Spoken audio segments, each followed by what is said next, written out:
Well, good afternoon, Hey, everybody. Look who's back. Oh, wasn't it nice? My husband, he brought some pudding last He week. did. He brought pudding. I was very happy. Yeah. We don't have any pudding today. No. We're not talking about pudding. We're going to talk about fish. All I have in my office, I have some tuna. Why? He has tuna fish in his I'm office. trying to be healthy. This is 22 grams of protein in a package. So I have 2 packages of tuna fish. I bet they wish they had this back then. Yeah, you got cats outside your window too, and you open it. And I got rice cakes. I don't got any loaves. I got rice cakes. And there's 1, Joanna, 2, help 3, his 4, child. 5, Help his. He's 7. helping. I got 7 rice cakes Well, and there's 2 multiplication right there. and 2 packages of tuna. That's what we're working with today. You can eat that tuna. I'm gonna stick with chicken. I know. I wonder if anybody in the feeding of the how many thousands. This is what I was thinking about. I'm sitting there. I was like, don't be giving me no sardines. I'll take the bread. Give me carbs. I'm good. No fish. Pass on the Yeah, preserved fish. fish. Fish is nice. It's pickled fish. No, thank you. Yeah, I don't know. We talked yesterday about the feeding of the 5,000 is what it's titled. 6. Yeah, John chapter 6, feeding of the 5,000. But we know that is a account of really just the men there. The boys. And you include the women, which there probably would have been significantly more women than men in the culture. And then kids on top of that and everybody else. That's a lot of people to cook for. That's a lot of people. I ain't doing it. No. I get mad when I have to cook for 30 people. That's a big old catering gig. Oh my goodness. And all everybody, the preferences and all that. This is what you get. This is what you get. Gluten free. You couldn't come to that dinner if you were gluten free. Nope. I don't eat seafood. Well, you're going to be hungry then. Yep. Right. Just a quick story. I love multiplication. There's a story called Stregonona. And it's about an Italian grandmother, and we're both Italian, that her pasta pot just grows as she needs to feed her family. I have seen it with my own eyes in my grandmother's kitchen. I stopped by one time with my mom. I was a grown adult, and we stopped by, and she made a pot of pastinas, which are the little tiny balls of pastinas, and she had a carton of cherry tomatoes, and she made a pot of sauce out of cherry tomatoes and pastinas. And she literally, there was my mother and I, my grandmother, my grandfather, my aunt, and then people started coming in, and out of that little box of pastinas, just kept scooping it. I'm thinking, she is feeding the 5,000 right now. And how many of you have ever seen that? Just food multiplies. You're like, I don't know how I'm going to feed the people at my table, but it just multiplies. Even your kids, you're like, I don't know how I'm going to feed them all, but it just works. Joanna says, you're both Italian? What? We have no idea where we get this. It's the truth. I'll tell you right now, we eat a family dinner. Now, if you don't know the Brock family, I mean, there's a lot of us when we all get together. Just like a standard dinner, it's 18 of us all together. And, all right, I won't talk with my hands. I'll put them like this. But we'll all eat. And then the last person says, well, where is everybody else who's coming to eat? Because it looks like you eat out of the bowl, and it's just, if you fluffed it, it's the same amount that you had before you started. Well, the Lord's the Lord of the abundance, obviously, and leftovers. And who likes leftovers? I want to see it on here. Who likes leftovers? And I'll tell you, because I tell you what, then you don't have to cook the next day. But at least in our family, one of the greatest sins is running out of food. It's true. Like you're never gonna catch my mother, and I know you never catch her mother or this woman here. You won't ever run out of food at something. No, there's always something to eat. Always something to eat, and that's how you come to the Lord's table too. There's always a seat for someone at the Lord's table, but there's always enough to eat as well. And you look at how beautiful our time of communion was yesterday. Mm-hmm. I know there are people who take communion every day in faith for healing in their body, but how beautiful, just the 2 small elements, but it brings complete satisfaction to our soul and our spirit, right? Just those 2 small elements. Yeah, I found myself struck by just that juxtaposition of the Lord doing so much with so little. And even the symbolism of communion. Yeah. It's so little. Mm-hmm. I mean, it can be the tiniest little piece of styrofoam cracker. I still miss the old days. My childhood here, Crency's communion bread. Oh, man. Shout out to you, Crency's. Mm-hmm. They passed the plate. That's back when you were allowed to pass the plate. And you had to look, and they didn't cut them real even. So you'd have those little pieces. Then you'd find one that was like that. It was like you struck gold. Yep. It's the glory. Right? But you look at these little, this little cup and this little piece of wafer, but it means all the world to us. It is the smallest thing that means the most. It's this, the things that we bring to the Lord, our talent, as Pastor Kerr talked about, our time, our talent, and our treasure. Yep. How many people have the view of, well, it's just whatever. It's just, right? I just go visit this person once a week. I just stuff envelopes here in the office. Mm-hmm. The Lord really did challenge me to try and eliminate that just statement out of my vocabulary, because it's us, this false humility. It's this self-deprecating kind of talk that we do all the time.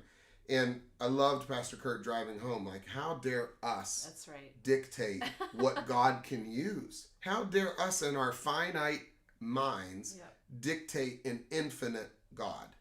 And all he asks for is obedience. And this boy, I mean, I never thought about this boy. I never saw it from his perspective of watching his lunch. Like, I think about Brady, who's full of spunk and vinegar, and he's got so much life. But I think, he would totally run up and give the disciple his lunch. Mm-hmm. But to see from his perspective, to watch his lunch multiply and explode and feed that many people, knowing that's what he brought. Like, his life, I never saw him as somebody I wanted to talk to. I want to talk to him when I get to heaven. Well, I was sitting there thinking yesterday, and I had never concerned myself with that little boy in the future ever before. But I thought, would he have become a follower of Christ? Theologians consider that he may have been somewhere in the realms of 9 to 12 years old. So he would have been at the tail end of, in Jewish custom, of his learning years. Mm-hmm. And then he could have been in that area where he could have followed a rabbi. So then he could have left teaching at the temple and then have actually followed the rabbi. So I was thinking, would he have followed Jesus? Would he have joined the bandwagon of those dudes and just gone, come and follow me? Or would he have then been a part of the early church? What he saw, would have changed his life. When we're in amazing services, or we see things happen, we've heard of people healing, or when we see it with our own eyes, it changes us forever and ever. Yeah. And what his life would have been like. Now, on the other hand, I'm the mom who told my kids all the time, do not share your lunch, because I packed it for you to eat it.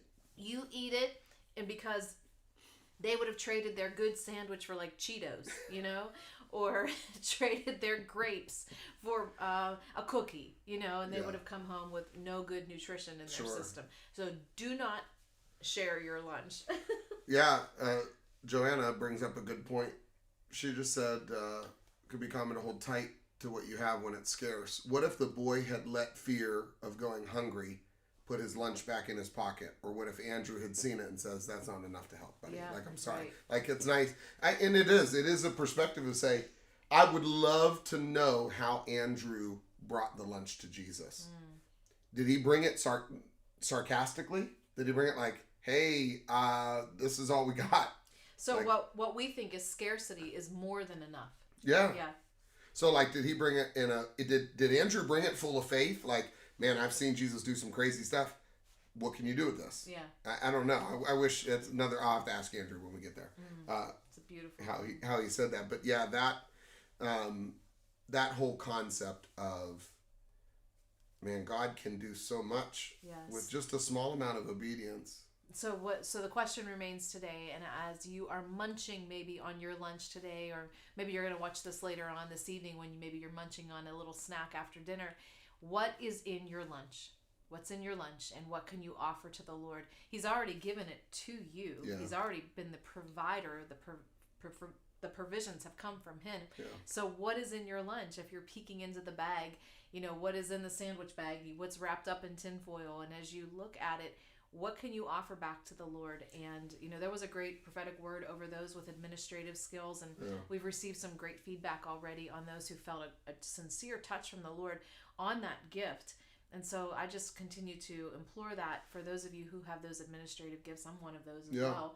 That, you feel like you're kind of like a jack of all trades sometimes. Like, can anybody else do this? And, you see from the angles that no one else does. So I just bless you today as you continue in your work for Jesus, and that he's given you vision on that. So what's in your lunch? Yeah, and to cross-reference another scripture, don't despise small beginnings. That's right. Yep. What you have. And I think that's the biggest. It's very interesting. I was just having a conversation with Whitney about kind of the differences between churches and mindsets, because she's now starting to process. She's getting close to teenage years, and like she's talking to other friends who go to different churches and all that, and she's kind of asking me what's the difference between, and I told her, I said, well, one thing that I know we try to do at Central is it has to be applicable outside of these walls. Like it can't just be a club. Church is not just something you show up to on a Sunday morning. It's not what Jesus ever intended. And so God gives us skills, talents, ability, time, treasure. He gives us all those things and asks us to steward it. And so I think people write off, you might have a skill that, like, just like the administration, you can say, I don't do any of the flashy stuff. Okay. God gave you a skill to be an administrator of things. How do you use that? We talked about Mega Sports Camp. We need people that are administrative minded to help with Mega Sports Camp. We need people that say, oh, I can't teach, I can't coach soccer, I can't blah, blah.